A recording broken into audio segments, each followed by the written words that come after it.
ಅರ್ಧ ಗಂಟೆ ಒಳಗೆ ಈ ಚಿಕನ್ ಸಾಂಬಾರು ಮಾಡ್ಬೋದು. ಈ ಚಿಕನ್ ಸಾಂಬಾರಿಗೆ ಮಸಾಲೆನ ಹುರಿಯೋ ಅವಶ್ಯಕತೆ ಇಲ್ಲ.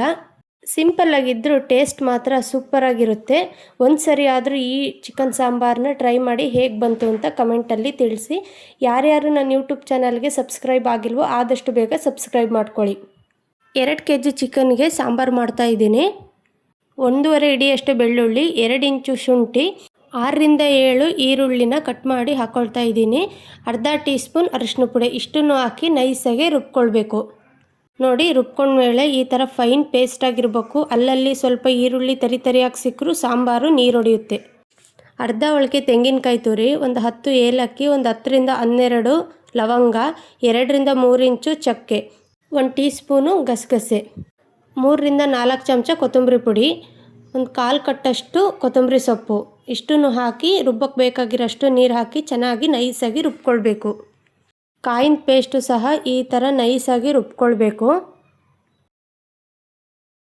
ಪಾತ್ರೆಗೆ ಒಂದು 1/4 ಕಪ್ಪಷ್ಟು ಎಣ್ಣೆ, ಚಿಕನ್ನ ಕ್ಲೀನ್ ಮಾಡಿ ಸ್ವಲ್ಪ ಉಪ್ಪು ಹಾಕಿ ಒಂದು 5 ರಿಂದ 10 ನಿಮಿಷ ಬಿಟ್ಟಿದ್ದೀನಿ. ಅದನ್ನು ಹಾಕ್ತಾಯಿದ್ದೀನಿ. ಹಾಕಿ ಚೆನ್ನಾಗಿ ಮಿಕ್ಸ್ ಮಾಡ್ಕೊಳ್ಬೇಕು. ಚಿಕನ್ನ 5 ರಿಂದ 6 ನಿಮಿಷ ಹೈ ಫ್ಲೇಮ್ನಲ್ಲೇ ಎಣ್ಣೆಗೆ ಚೆನ್ನಾಗಿ ಉರಿಬೇಕು.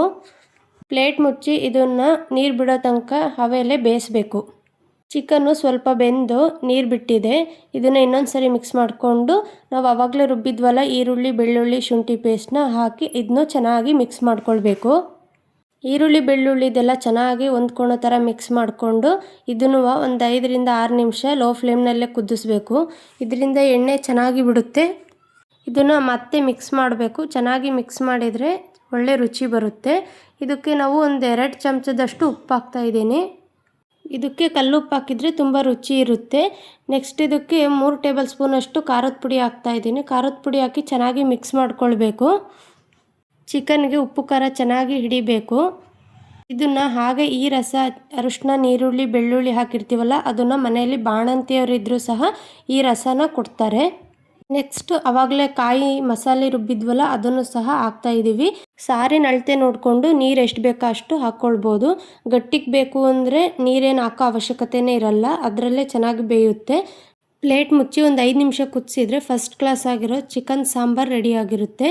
ಇದು ಯಾವುದೇ ರೀತಿ ನಾಟಿ ಸ್ಟೈಲ್ ಅಲ್ಲ, ಮಾಮೂಲಿಯಾಗಿ ಮನೆಯಲ್ಲಿ ಒಂದು ಅರ್ಧ ಗಂಟೆ ಟೈಮ್ ಇದ್ದರೆ ಹೇಗೆ ಮಾಡ್ಕೊಳ್ಬೋದು ಕ್ವಿಕ್ಕಾಗಿ ಆ ರೀತಿ ಸಾಂಬಾರಿದು. ಇದು ಮುದ್ದೆ, ಚಪಾತಿ, ಅನ್ನ, ಗೀ ರೈಸ್ಗೆಲ್ಲ ತುಂಬ ರುಚಿಯಾಗಿರುತ್ತೆ. ನಾನಿಲ್ಲಿ ಮುದ್ದೆ ಮಾಡಿದ್ದೆ, ಹಾಗಾಗಿ ಅದನ್ನೇ ಇಟ್ಟು ತೋರಿಸ್ತಾ ಇದ್ದೀನಿ. ಐ ಹೋಪ್ ಈ ವಿಡಿಯೋ ನಿಮ್ಮೆಲ್ಲರಿಗೂ ತುಂಬ ಇಷ್ಟ ಆಗಿದೆ ಅಂತ ಅಂದ್ಕೊಂಡಿರ್ತೀನಿ. ಯಾರಾದರೂ ಫಸ್ಟ್ ಟೈಮ್ ನನ್ನ ಈ ವಿಡಿಯೋ ನೋಡ್ತಿದ್ರೆ ಲೈಕ್, ಶೇರ್, ಕಮೆಂಟ್ ಮಾಡಿ. ಹಾಗೆ ಸಬ್ಸ್ಕ್ರೈಬ್ ಮಾಡ್ಕೊಳ್ಳಿ. Thank you for watching.